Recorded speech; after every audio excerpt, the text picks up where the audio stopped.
your go to source for the intersection of aging, AI, and the digital transformation. I'm Han Brown, and at AI 50, in partnership with Microsoft Startup, we're on a mission to democratize AI.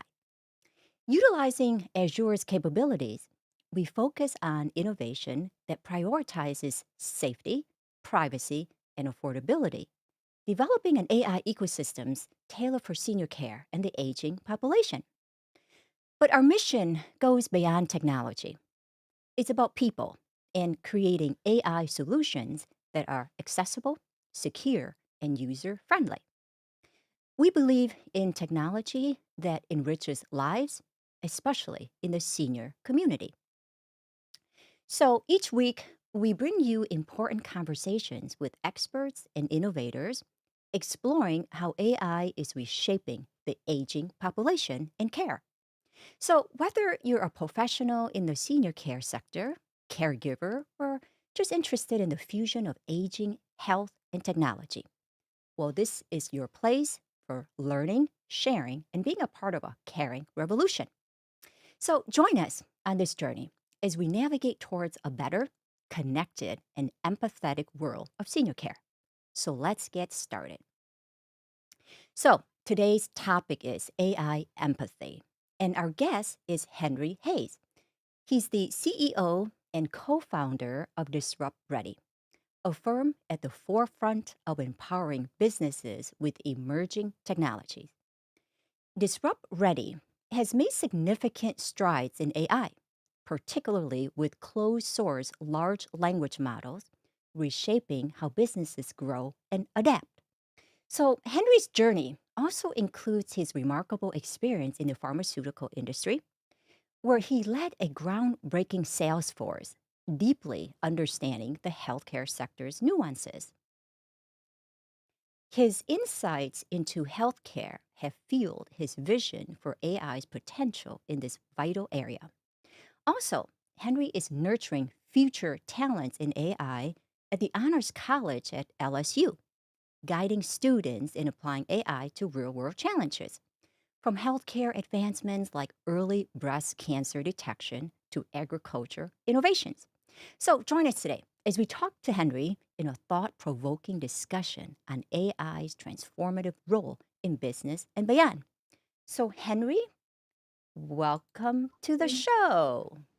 Hi, Han. Hey, how are you? I'm really well. I think my mom would be happy to hear your introduction again. That was quite lovely. Thank you. Well, hey, I appreciate your time and sharing your expertise and sharing the journey that you've been on with AI and just encouraging people to learn and keep an open mind. So to get started, is there an aspect of your personal or professional life that's not widely known but you'd like to share with the audience? Sure. So I would say I'm 52 years old, and where we sit today in 2023, I would say I'm an analog sales guy that is sprinting to to kind of be relevant in the digital world. That's kind of a weird statement, but what I mean to say and what I mean to kind of have your audience understand is I by no means would say I am technically skilled in coding and some of those other functions of a lot of this very complex math that is artificial intelligence and machine learning. But I see the opportunity, and I really do believe this is the greatest disruptive technology of our lifetimes. Um, I only that thesis only gets cemented more each day and week that we do the work we're doing, and so what a time to be alive, and what a time to have the opportunity to really make some changes. So that's kind of the way I look at professionally, kind of what we're about to talk about. Awesome. All right. So it's clear from your extensive background in both business and the healthcare sector, and that you have a unique perspective on AI. So let's start at the beginning of your journey. So can you tell us about the moment or experience that first drew you into the world of AI and what sparked your passion for it? Sure, and it was in artificial intelligence, Han. So you mentioned that I was in the pharmaceutical industry for about 20 years. which means I would travel a bunch. Which I was in airports and I'd pick up Harvard Business Review or Wired or Fast Company, always trying to kind of stay a paragraph updated in what's going on in technology. And we had an exit event in one of the companies I helped founded in 2014. And it was right about that time that the Blockbuster video stores began closing Mhm. in my town. And I think I was 41 years old at the time. And that was unusual, to say the least, to see a giant like that had a place from my childhood to college life to early dating. And as a young parent, I mean, Blockbuster video was, you know, everywhere. So to see them get taken out by something that we thought was cute Mhm. in Netflix, and then it wasn't so cute. So my thought was, well, who's next? And I had some resources and some time. So I really invested in learning from guys like Clayton Christensen, who coined the phrase disruptive innovation. So at that time, when I started my consulting company, Han, there were really 8 technologies that we call the essential 8. And artificial intelligence was one of them. So it got lumped into this talk track I had of saying, guys, this is coming and it's coming faster than you think. You need to get your head around it.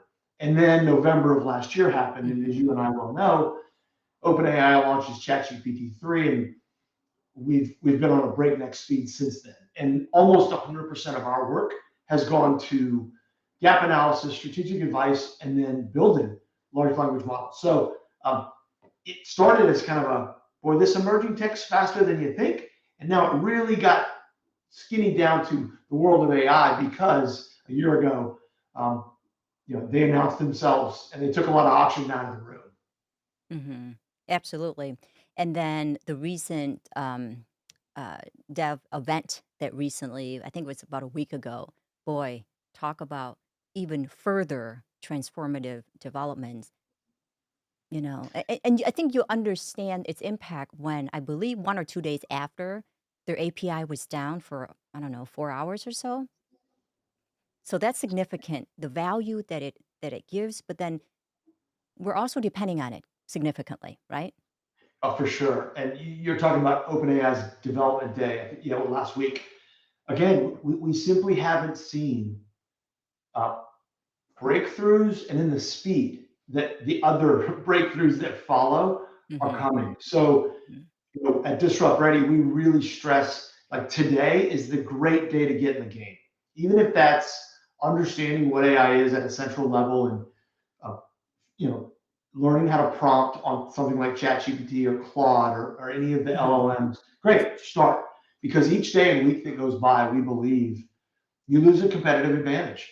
And we don't know what the future holds, which is another reason that today is a great day to continue to kind of educate your mind. And we think, Han, that this is the great leveler.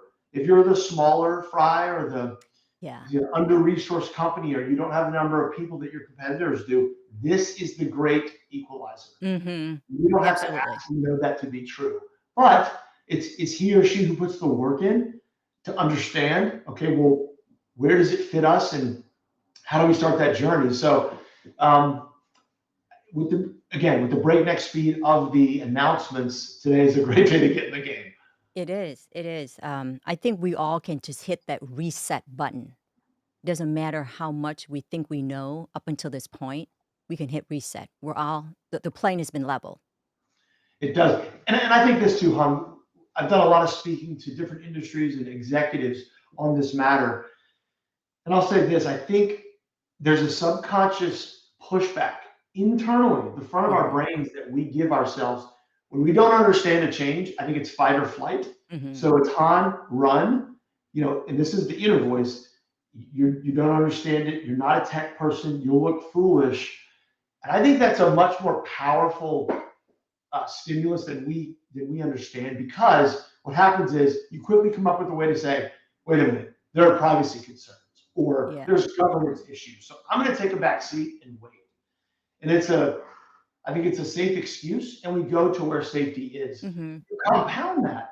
If you run a small to medium sized business and you've done well, let's say that profits are good and your employees are doing well, that's even a tougher thing to overcome mentally because you're telling yourself, we got this. Yeah. We Who figured needs this it? out. Who needs more? Right. Just like Han, The board of directors at Hilton and Marriott took less than 30 minutes both to figure out that no one wanted to rent Han's third bedroom. And so Airbnb would never work. Well, I Mm. think they're doing okay. Yeah. So I think this begins with looking in the mirror and saying, do you have the flexibility and ability to lead through this innovative change? Because we've simply never seen the speed. So I think there's also a competitive advantage here or a competitive nature, i.e., if you think yourself to be competitive, maybe you're a former athlete or you have that streak in you. Guess what? Your competitors are in the game, so the game is afoot. So Hmm. all of this is very real. But I think that voice inside our own heads to say, um, I'm holding me back from getting started. No one It's else. true. Don't do this. Do this. It's a very real thing. It is, and it's easy, like you said, when you come up with all the reasons why things don't work. Well, then what? Guess what? You don't have to do it.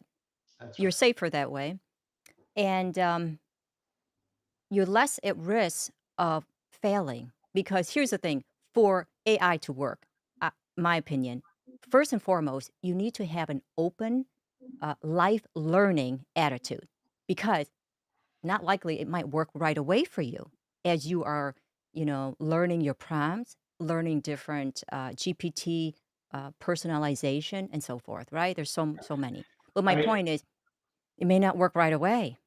You have Han, to think about it. navigate. You have to go through a learning curve. You're so And it's right. humbling to go Yeah, through a learning curve when you've been doing pretty well. Who needs it? You that's see? right. So And you, lifelong learning attitude, I just think it's so crucial in this advancements of technology. yeah. So two things you bring up there. I think it's interesting. As adults, we're taught, hey, high school, college, if you do a little post grad work, that's great, and then Mhm. go work Yeah. and come to my retirement lunch, and I'll see you in Florida. Like that's what we're led to believe, right? Well, that's not going to work any longer. And the second thing that sparks my mind when you bring up is there was a point when this right here was the ultimate disruptor, a pen that you did not have to dip into a jar of ink Mhm. with a feather on it.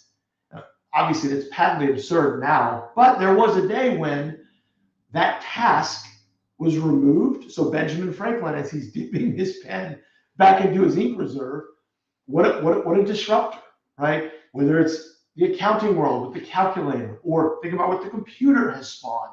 All those things we Mhm. look back and go, of course, we use those. There's a reason that folks don't send snail mail as opposed to email because it's a Mhm. lot easier and it's ubiquitous. Well, you and I are telling folks this is that times 100. Mhm. So Yeah. Yeah, absolutely. Okay. So you've highlighted AI's impact in real estate at the NAI Global uh, Conference, 2003, this year's conference. So can you name other sectors where AI is making significant difference? yeah, boy, the better question would be, can I name a sector where it isn't making Isn't. a Yeah. difference? So let's level up here, Han, because I think where I get lost is we obviously I'm passionate about this. We could talk about this for days, but a lot of folks are at a one in terms of they can spell artificial intelligence. So let's speak to them for a moment. If you take your 168 hours a week, and we all have the same number of hours in our week, whether it's Han Brown, Henry Hayes, or Elon Musk, so how we spend them is important. If you break that 168 into tasks that help you accomplish a goal at your job, and then you start to say, which of these tasks are a bit laborious or could be sped up? That's a great way to begin to think how automation and artificial intelligence might be able to step in and help you. And I mentioned a moment ago, nobody writes a letter, licks the envelope, puts a stamp on it, walks to the mailbox, and comes back to get an answer. You send an email in 5 seconds and you probably will get a reply shortly. That's an example of a task that once took a long time and was truncated with technology. So I think the way we look at your question is to say, all right, industry, let's take your industry that you chase, the long-term care industry, senior living. Where are there examples of tasks that are time intensive that can be maybe shrunk by automation or artificial intelligence? And when you do it that way, you work finish the line first and ask the business owner, hey, what would great look like? If you're a salesperson, What if I Hmm. could pull out a lot of the research you have to do, or cold reach outs? A lot of salespeople light up and say that would be wonderful, and we say, well, that's possible right now. And so the answer to your question is we need a lot more time to walk through that. But the better question is which industries aren't being impacted, because everyone has some ability of a task being shrunk down such that they can get in what we call their hot zone. Whether it's, hey, I really am in my flow when I'm in front of people. Great, let's get you in front of people a lot more. And I think when you start to think about it that way, you think of this as the great assist. Hmm. Hopefully, it's that chair that sits next to all of us where you'll never, ever give it away because it does so much for you. You'll think back to the day when you didn't have it and you'll rue that day. So that's the way we look at that question you just asked. Very true, very true. And it doesn't matter what industry you're in. I want to just comment the fact that it's about personalization, and there's no better tool than AI to offer personalization.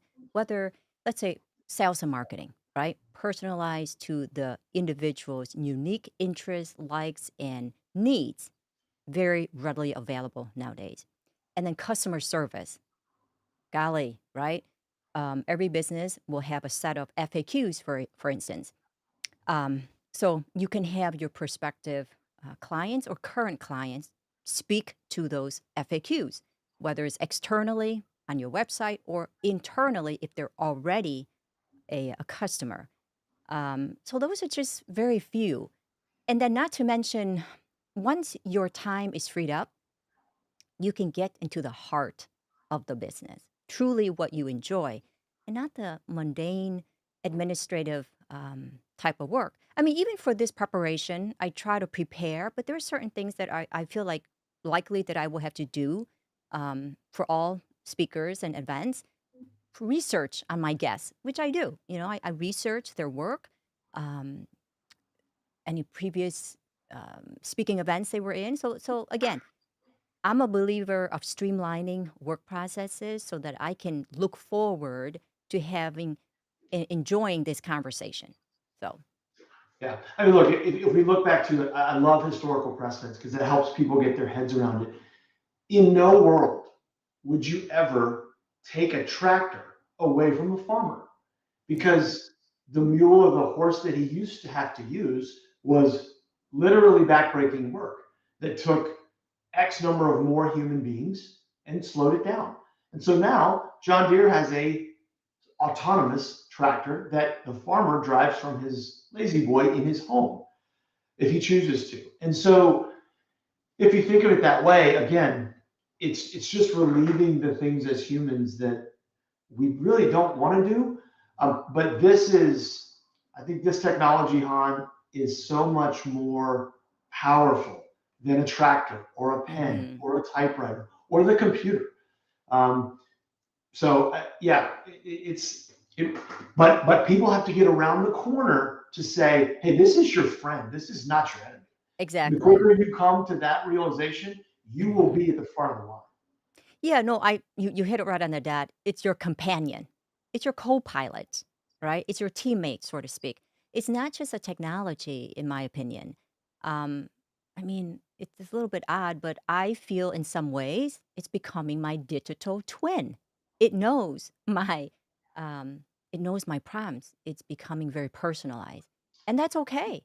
It saved me a lot of time. So I think Yeah, once you wrap your thinking that I'm going to create something that's going to add value to my day to day and also my workflow for my professional and your clients. So proceed with caution, but at the same time embrace, seize the moment, and innovate. Right? There's no time to sit back. yeah. Because Han, you mentioned, so it's so interesting you just said that. I use this a lot. The movie Iron Man with Robert Downey Jr. He had Jarvis in that movie, which was futuristic, and Jarvis is his avatar, his Mhm. kind of personal assistant. Now, again, it's Hollywood, so we know about Hollywood, but he trusted Jarvis because it's him. Jarvis is smarter than he is, and he knows that. Jarvis also does things like order the 2% milk and does all the mundane things Mhm. that Tony Stark used to have to do. So it's funny that you say that, and I can hear it in your voice to say you're beginning to really trust.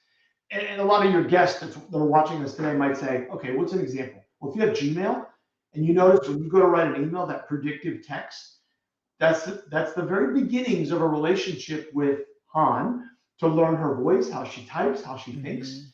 And most of the time, Han, I'd probably say it's probably correct and it saves you time. So the trust level is building. Mhm. So he or she, executives in business that can step into this idea, boy, it's a lot of blue ocean out there because it just makes life a lot better for everyone. Yeah, yeah. It's relationship building, and I always say, start small. Keep an open mind. When I say start small, what I'm saying is learn the language, learn the prompt. And by the way, the best language to learn right now is English, right? It's not Python, it's English. You know how to speak English? You're you got the edge. And then learn how to prompt, and that takes time. And the end of the day, you want the AI to be you. I know it sounds a little, but that's really it's your companion that represents your values, your your brand, your language, and how you would communicate to others. And I understand the fears are legitimate, and I always keep it simple. Um, if your directives or prompts leads to an output, and you have to think in terms of does the output impose on, let's say, your children or your family? If the answer is like if it would create harm, then you just don't do it. But if it adds value to your loved ones, I'd say go for it, right? It sounds a little too simple, oversimplified, but that's how I measure a- um, um, privacy and ethics. How does that influence your loved ones? So, Yeah, I think it's an interesting way to look at it. Look, there are a lot of issues we need to figure out together as a society on, you know, what are the rules? Where are the barriers? What are the guardrails? And so I'm not naive to that. I will say, again, I think what I see happening is a lot of people put that up as a reason to not engage. And I think it's exactly the opposite. I think we need to be educated, informed, so that you have a seat at that table to help mhm. make those decisions. It's a little bit akin to a person that complains about our political system and never votes. You Yeah. lost me. I mean, you don't really have a voice there. So lots of work out, but be a part of that solution. And I think the way to do that is to get as much education as you can. Yeah, yeah, and you know what? Like you say, be a part of shaping it as opposed to one day saying, "Well, it just happened to me," or better Right. yet, my business is going down because I didn't keep up. So, all right, so we're going to shift gear a little bit. Let's talk about education and specifically your teaching role at LSU. So, can you elaborate? Tell us what you're doing there. Yeah, so it's a pretty good story. So we do a lot of kind of just education on what AI is for CEOs and kind of C-level executives, people who aren't technically savvy, quote unquote, but need to know what this is. And so I met the provost at LSU, Dr. Roy Haggerty, at one of these events in late June of this year, and he was very engaged and had a lot of questions. He knew a lot about the technology, but he asked to meet with me after, and I took him up on it because that's where I went to school. I live in the town that LSU in Baton Rouge, so I have an affinity for the university. And kind of from that time until really late July, him and I kind of developed and began enrolling kind of a state of the art uh, course that would teach artificial intelligence to a dozen of their top computer science kids on the campus, and then for their top business students. The twist was, and this is why I agreed to do it, was those kids were put into teams of four, and each team has a real world challenge that they're trying to solve. And so right away, you got a private meets public um, intersection of opportunity, which I love. And so the class is designed to teach these students how to build a private large language model. Hmm. which is technical. And then it's the business students are working with the sponsors at um, the four private businesses to work on what are the challenges and what are the outcomes and how do we intersect with you to get this data and all those different things. So we're literally I have class tonight as we speak, and it's going great. It looks like all four of these projects will be delivered on time. And this is not a pat on the head textbook undergraduate project. These are projects that will move markets. I'll give you an example of one of them. So here in the South, agriculture is a big part of our economy, and farmers and weeds are a problem. And so different weeds call for different pesticides at different doses, and these things change as soil yield changes. And so there's literally a large book on that says which pesticides to use at which dose when. The problem is that needs to be on a device like this in the field, and it needs to happen instantaneously. Well, that's what this group, one of the four groups, is building. And so, talk about task shrinkage. They'll go from today a farmer placing a call or sending an email or a bit of a laborious task to get the question answered to seconds on his or her phone um, by virtue of a multimodal discipline. And Hmm. so that's an amazing um, insight and an amazing kind of improvement in that task management for a farmer. And that'll be ready in probably 3 weeks. So this is a great example, Han, of the ripple of AI. Why? Hmm. Well, those students are getting introduced to those executives in the Yeah. agriculture world very quickly. And I dare say they're probably going to want to follow up with them once the project's done. So Hmm. we're creating opportunity for our students locally. B, it gives what I call rise to new job titles. So a Hmm. data cleanser, for example. There was a period where the students learned what that digitization of that book and the OCR and the NLP, and it's a little technical, but how all that information was fed into the large language model they were building. That's a data cleanse responsibility that a lot of young people will have an opportunity to step right in, because a lot of the data we have in corporate America today is unstructured and it's what we call dirty. Meaning, if you want to play in this new space, you've got to get your data ready. Okay, well, Hmm. that's going to give rise to a bunch of new jobs where all they do is data cleanse. And then number three, I think for LSU itself, which is the state, it's the flagship of our state. So they have an opportunity to now take this learning to the businesses and the alumnus that run those businesses, so they can give rise to a new vertical revenue stream. So it's really fun to see the ripples come out of this. And I can tell you in the spring semester, it's going to be 4 or 5x. So we've already got plans to dramatically increase it.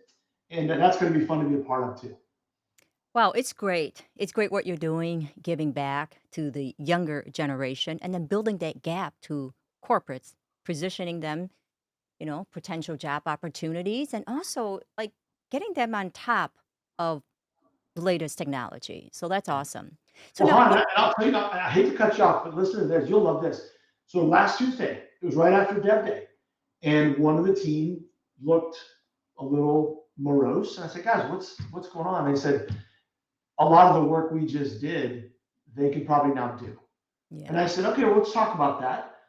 Because what an awesome way to learn, right? So, in other words, I would not have given back what they learned up here to Yeah. get to this point. And yes, there was a technological advancement that could speed it up, but that's the whole point.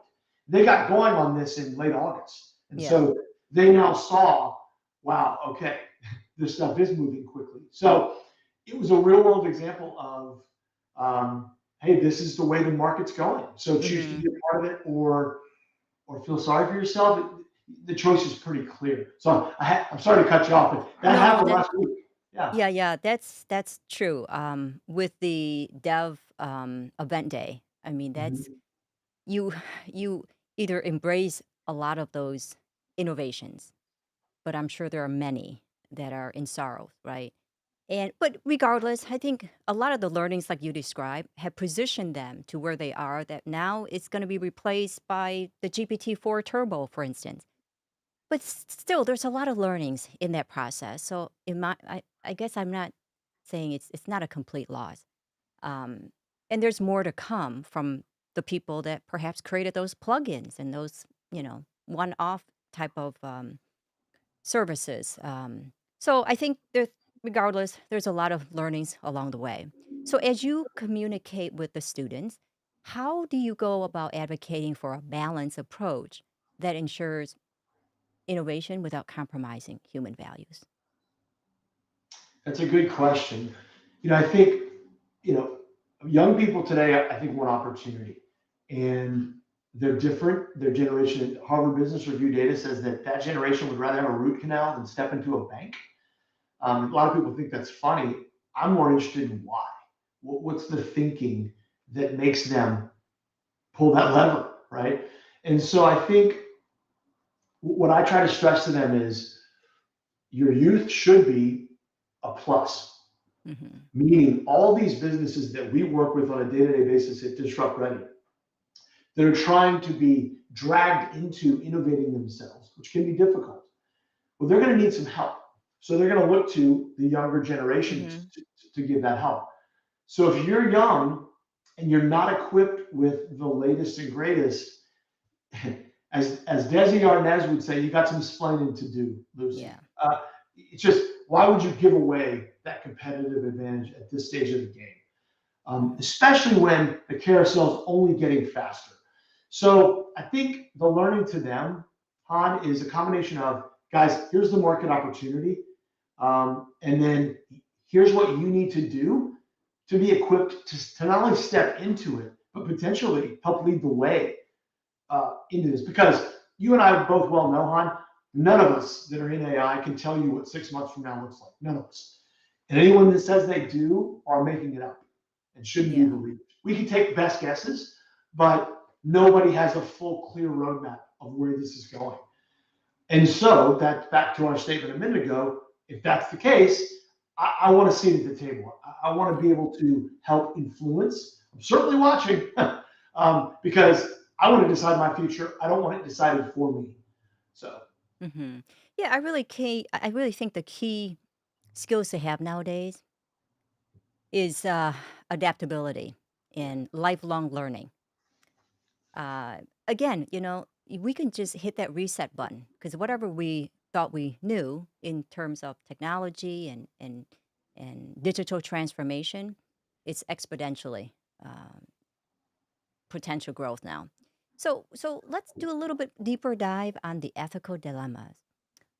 So what have you seen, or what do you think that's most pressing ethical dilemmas in AI today? And what do you think? How should we address it? yeah. So I have a lot of thoughts.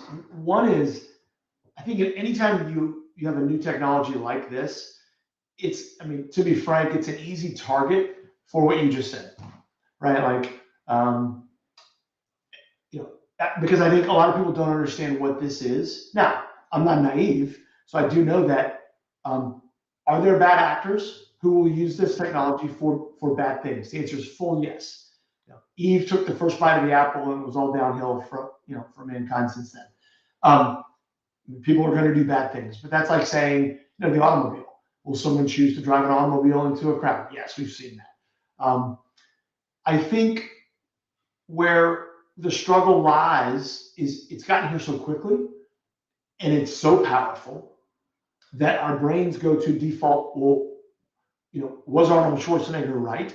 Will the robots get to a point where they decide that humans aren't necessary? I think that's much more Hollywood than not.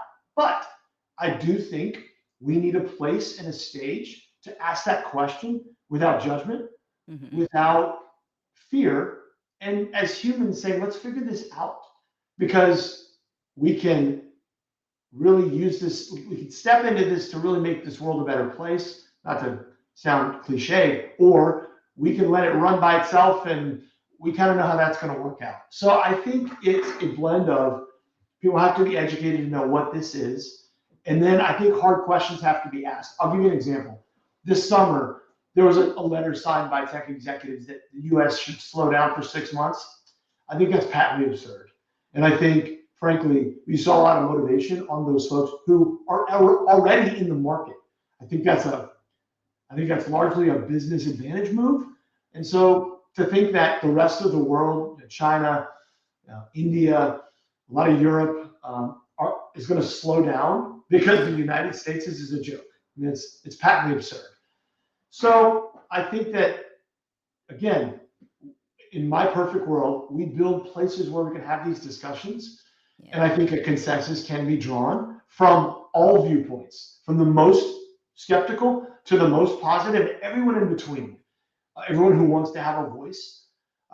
What does that look like? It could come in a lot of shades and colors. I don't know, but I do know that the default headline, which is clickbait, I don't think that's very instructive. Um, I think of the Khan Academy, for example, and Sal Khan, who founded that really awesome disruptor in education. When Hmm. they came out with Khan Migo last month, Han, Sal Khan said in less than 10 years, every student on the face of the earth is going to have an assist of that kind. And so, and Hmm. I believe, I don't think it's going to take 10 years. But then I thought, what if we allow kind of one of these ethical roadblocks to limit that improvement and that speed to market? Shame on us if we kind of don't give every student in the world that opportunity to use it as growth. And I think that could happen. So lots of questions to be answered. I think the right people need to be at the table, um, in a methodical sense, and so that is a concern. So my concern is more the humans making these decisions than the technology itself. Hmm. So true. And to add to that, I know at high school levels, near me, my kids are older, 26, 23, 21, but I'm still close in contact with some of the staffing there. It's still frowned upon. It's considered to be cheating, even almost a year later. It's unfortunate, you know? Somehow Yeah. we have to package an AI integration into school, whether it could be elementary, middle, and high school, but it's very necessary. And that packaging consists of the superintendent, the staff, the students, and the parents. So um, we have to innovate and keep pressing on and not see it as cheating, frowned upon, and so forth. So All Hannah, right. I'll take you back to a historical precedent real quick on what you just said. Early 2000s, if you'll remember, Napster showed up. And all of a sudden, I remember you could rip music and you could do it for free. And what is your memory, Han, of the way that the big bands at that time reacted? Do you remember? Wait, I'm so sorry. You got to speak. You ask me the question again. Yeah, so the kind of the big acts of the time thought that the Napster technology Yeah. would put them out of business. And so there was a very negative reaction Yeah. to a Napster type of technology. Hmm. Well, fast forward to today, Yeah. touring, right? So the Taylor Swift, and that's a different level, but the receipts from bands on tour have Yeah. never been higher than they are today. Why do I Mm. bring this up? Because the argument can be made that by sharing your music, in some cases, in a free sense, you as the band Yeah. get multiple more opportunities to make revenue. Mhm. And so just because it's not stamped out on a CD that I've got to go to Tower Records to buy doesn't mean that you still can't make revenue. In fact, that Mhm. black T-shirt that you charge $50 for now is much more of a revenue driver at your concert than it was when Napster came out. So, in answer to your question about school districts struggling with how to use or to use at all AI, I think we can look to where we've been in the past to give us a roadmap on how to deal with this. Because again, the receipts at concerts have never been higher than they are today. So it was additive, not subtractive. Yeah, absolutely. And thank you for reiterating that. Think about it. Nowadays, I don't know anybody that doesn't have Apple Music or Google Music. It's so affordable and it's available to the mass worldwide. So, Well, that's Han, the that. idea that you and I had to buy a whole CD in 1998. Today, if you want to buy one song, you can buy one song. Again, these are advancements. And look, at the end of the day, the customer will decide. Hmm. Turns out the customers like what you just said. And so the market has shifted. And so you can either stick your head in the sand, hope it gets better, pull it up, or you can judge what's going on with no emotion and figure out how it works for you in your business. Hmm. Very true. So let's say with the proliferation of AI tools and platforms, can you give some advice to businesses who are on the fence about incorporating AI into their operations? What's your take? Yeah. Okay. So yeah, if you're on the fence, I would say do a shallow dive on what it is, where it comes from, get educated on it. And we have a product at my company, Han, called Digital, spinning up a digital assets team. We call it a DAT, a DAT. And then we have a DAT University for short, because we think we're building what we think college should have been like. So, what's the reason for a digital assets team? Well, a couple things. One, I said a minute ago, look, these technological advancements are coming much faster. So the blockchain will be here before you know it. Trust me. Things like drone delivery of your Amazon order, that's coming. Hmm. Self-driving cars, robots in long-term care facilities, the augmented virtual reality. We see this sphere in Las Vegas. This stuff is coming and it's coming quicker. So if that's the case, you have two choices as a business. Choice A is to do the work up front, construct your digital assets team, small group that has a tech focus, resource it, and they keep you two steps ahead. Okay. Choice two is you are beholden to an expensive consultant that you may or may not get the right one, and it's going to cost you. I'll go with choice one. Now, think about it, if you go with choice one. Everybody that we talk to our age, Han, says they have a tough time hiring young people. And when they do hire them, they have a tough time keeping them. Well, we think at Disrupt Ready, if you spin up a digital assets team the right way, I would say to young Han Brown, Han, not only are we going to give you this job offer, I need your voice and your brain on our digital assets team day one. Because Hmm. I want to know what your generation thinks. You are my next sleeve of customer. So why wouldn't I tap into your brain power to help feed our ideas on how to reach the next generation of our customer? We think that's a very attractive way to get into the marketplace as a young person. And will you keep them forever? No. But we think that a shot in the arm to the business, like a digital assets team, is really additive across many, many layers. And so I think that's a great way. And by the way, Han, when you do that, we teach what's coming up with it's called a house thesis. It's a one pager, and it's this is artificial intelligence. Here's where it came from.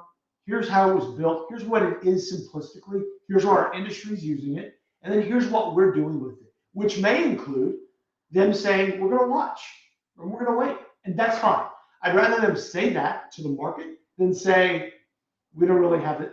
We're afraid of it or we haven't done the work, right?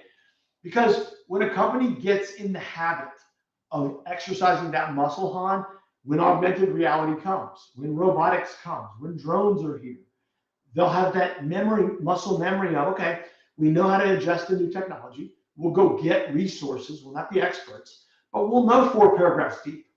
I just think it's such a positive, to your point, a mindset shift Hmm. to communicate to their employees, to their vendors, to their customers, to their future customers. And that can be, hey, we know what it is and we're going to wait. That's okay. But the alternative to say, we don't really have any idea and we're going to be more the next blockbuster than the next Netflix, I don't think that's very attractive. Absolutely. And you know what? I'm thinking in terms of consumers. They're going to expect that.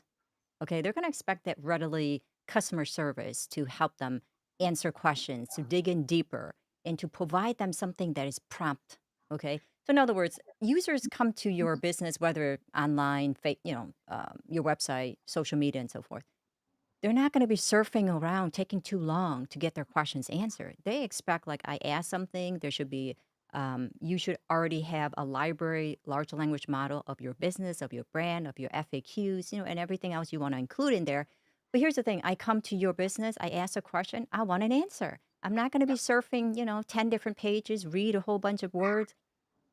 we're very short, but rightfully so, because that's the world that we're in. So let's say as a business, you don't want to adapt, but your customers will expect that. So I would be very mindful. Now, what common pitfalls do you recommend businesses to avoid, when they start incorporating AI into their operations? I think that what I've seen that's most injurious, Han, is thinking like they traditionally have, Mm, meaning decades upon decades, right, where their market has been somewhat complacent.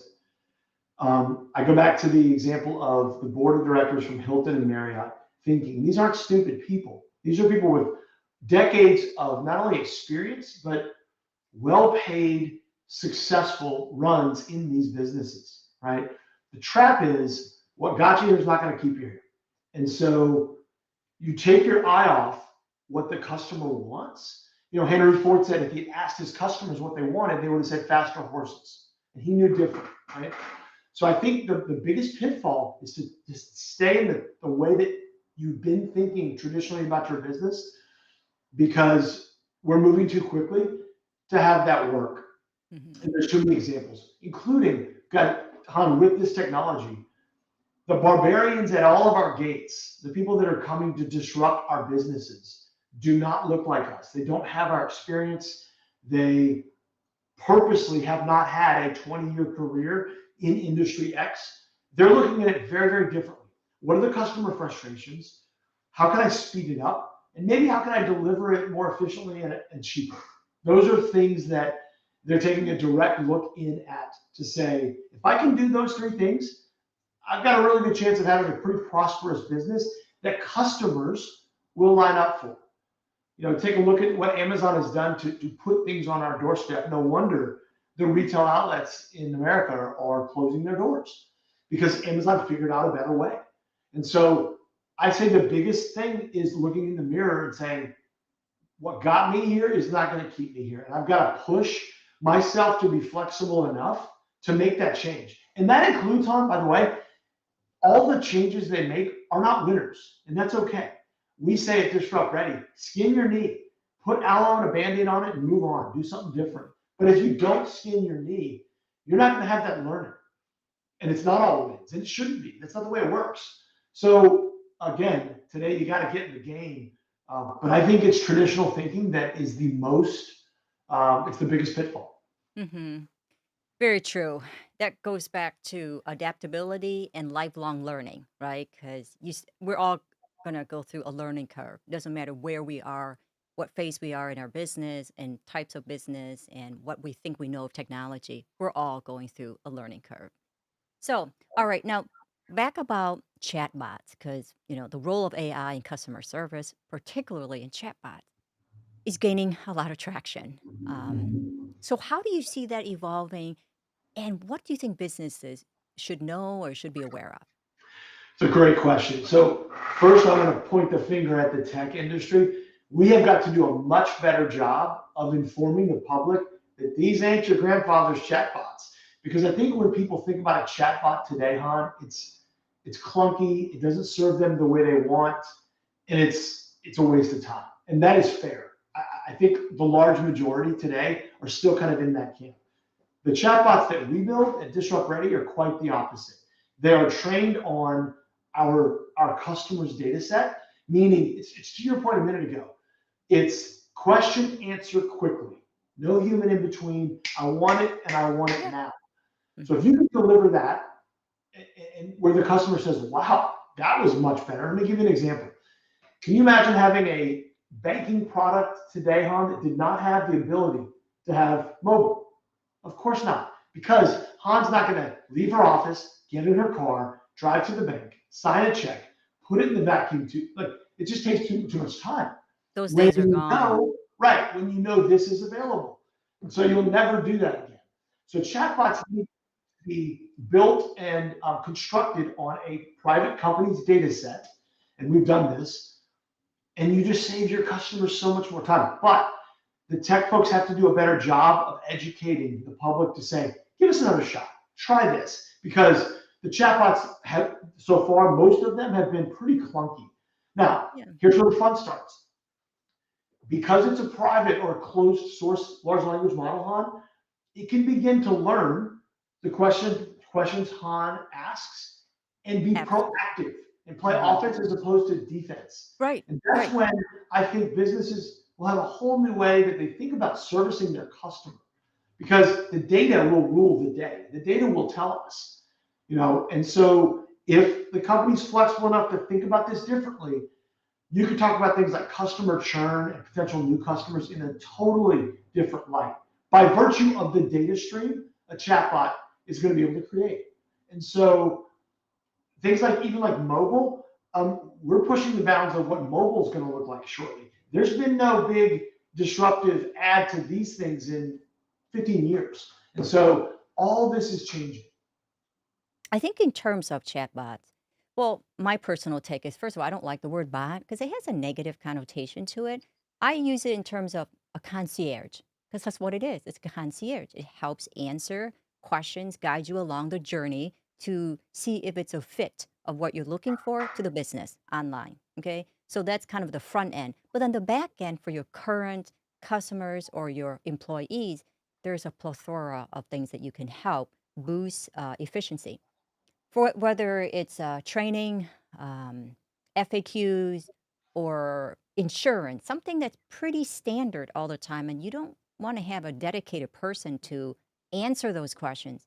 Why not create a large language model for yourself? And when I say this, I'm not an advocate. I'm actually not suggesting for people to subscribe to a third party generic chatbot. I'm saying create your own because here's the thing, you are unique in your brand, in your own FAQs, and your clientele.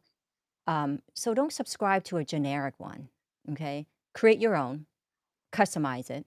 And I agree with what you said earlier because it's very proactive.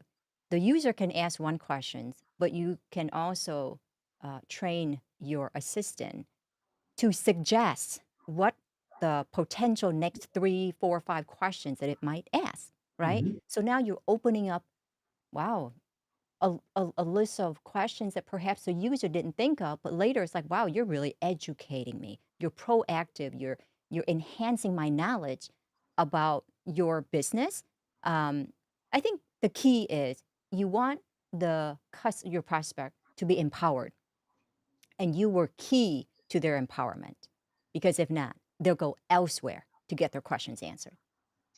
You could not be more correct. And I think, Han, I think this too. I think a business today can try things on behalf of the customer, and meaning they're trying to make their experience better. Let's say it fails.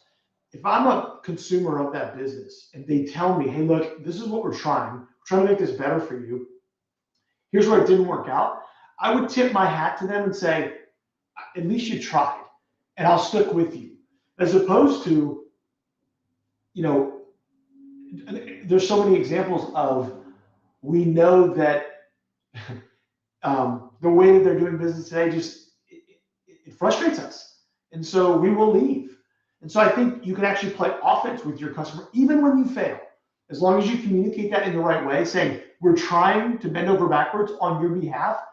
There may be some bumps and bruises, but stick with us, as opposed to saying this is the way we did it in 1995. This is the way we're going to continue to do it. I don't think that's a winning strategy. Yeah, well, that's great. You know what? With this type of conversations, we could go on for hours, but we're at the tail end. So, is there anything else that you would like to add before I close up? I would just say the fear is much less than the opportunity Hmm. here. And this is not, guys, this is not the headline of the month. This is not a passing fancy or the flavor of the month. This is your chance to really change things with what we've seen coming and what we're kind of a part of. So again, get in the game today. Just a little bit of learning, and I think the snowball begins to roll downhill, and you will become very, very powerful. Well, thank you so much for the listeners or the ones watching, and thanks to you, Henry. So we covered how AI is revolutionizing industries, business, healthcare, and many more. And in Henry's journey, spanning from his career and then teaching at LSU, it really highlighted the AI's huge impact. And we hope that you found our exchange thoughts and very evoking, and that perhaps you talk among yourself. And if you're thinking AI in your business and concerned about its ethical side, reach out. We would love to have an exchange of thoughts and we can learn from one another. Okay. So, and it's exciting to know that we can be a part of each other's shaping the future where innovation and humanity go hand in hand. So, a big thanks to Henry for his valuable insights. And thank you for our listeners and viewers to keep exploring AIs in your potential, the potential in your field. And join us next time on Boomer Living Broadcast on how tech and aging intersect. So, until then, stay innovative and connected. And as a reminder, our next live is in 1 hour, and the topic will be Data Alchemist transforming numbers into insights. So stay tuned, and thank you for being here.